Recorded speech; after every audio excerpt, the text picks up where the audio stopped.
Welcome to Pratibha Tutorials. Please take a moment and subscribe to our channel. Thank you. प्रत्ययाः प्रत्यय प्रत्यय हमेशा शब्द या धातु के पीछे जुड़ते हैं और अर्थ में विशेषता लाते हैं। 3 प्रत्यय हम पढ़ चुके हैं, त्वा, ल्यप और तुमुन। त्वा, ल्यप और तुमुन। त्वा प्रत्यय कर के अर्थ में प्रयुक्त होता है। इसी समान अर्थ में कर के अर्थ में ल्यप प्रत्यय भी प्रयुक्त होता है और तुमुन प्रत्यय के लिए चतुर्थी विभक्ति के अर्थ में प्रयुक्त होता है। तो त्वा और ल्यप ये दोनों प्रत्यय कर के इस अर्थ में और तुमुन प्रत्यय के लिए चतुर्थी विभक्ति के अर्थ में प्रयुक्त होता है।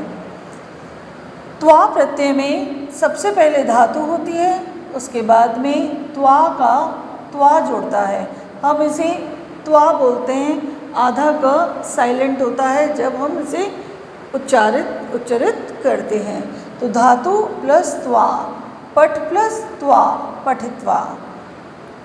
ल्यप प्रत्यय में सबसे पहले उपसर्ग, उसके बाद में धातु, फिर य। तो ल्यप प्रत्यय में उपसर्ग होना अनिवार्य है, कंपल्सरी है। तो बिना उपसर्ग के ल्यप प्रत्यय कभी भी नहीं बन सकता।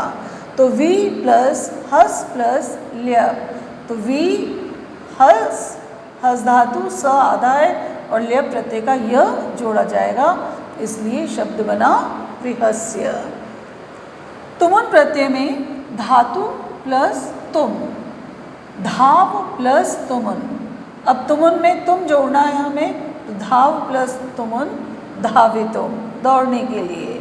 तो जिन धातुओं में लृट लकार में ई की मात्रा लगती है, पठिष्यति, वदिष्यति, धाविष्यति, उनमें प्रत्ययों में भी ई की मात्रा, प्रत्यय जोड़ने पर भी ई की मात्रा लगाई जाती है। और जिनमें ई की मात्रा नहीं होती, दास्यति, पास्यति, उन शब्दों में अलग तरीके से रूप बनते हैं। इसके बाद इन तीनों प्रत्ययों से बने शब्द अव्यय होते हैं। अव्यय वे शब्द होते हैं जिनमें कभी कोई परिवर्तन ना हो। अव्यय न व्ययः, व्यय मतलब खर्च, जिसमें से ना तो कुछ खर्च हो, जो जैसा है वैसा की वैसा ही रहे, ना तो कुछ जुड़ता है और ना घटता है। तो इन तीनों प्रत्ययों से बने शब्द अव्यय होते हैं जिनके रूप नहीं चलते। इन्हें ऐसे ही इसी रूप में प्रयोग किया जाता है। ये कृदंत प्रत्यय हैं। कृदंत प्रत्यय वे होते हैं जिन्हें धातु के साथ में प्रयोग किया जाता है, जो धातु के साथ में जुड़ते हैं। गम प्लस त्वा गत्वा, धाव प्लस त्वा धावित्वा, क्री प्लस त्वा कृत्वा। तो गत्वा जा करके, धावित्वा दौड़ करके, कृत्वा करके। प्र प्लस नम प्लस ल्यप, प्रणम्य। अब जब हमने इसको अलग अलग किया तो नम धातु आई, लेकिन जब हमने इसको जोड़ा तो प्र में प हलंत प्लस र हलंत प्लस अ। तो न से पहले अगर र श षटकोण या री से ऋषि छोटा या बड़ा हो तो न को ण में परिवर्तित करते हैं।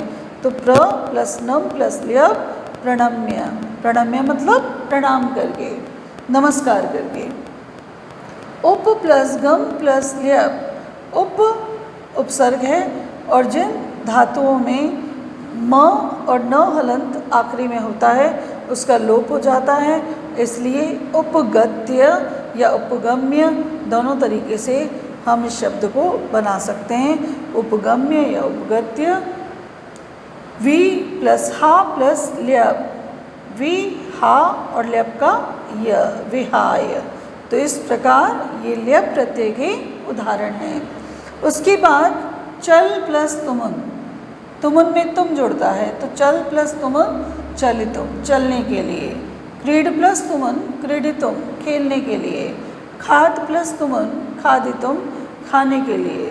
तो त्वा, ल्यप और तुमुन प्रत्यय ये हम पहले भी पढ़ चुके हैं।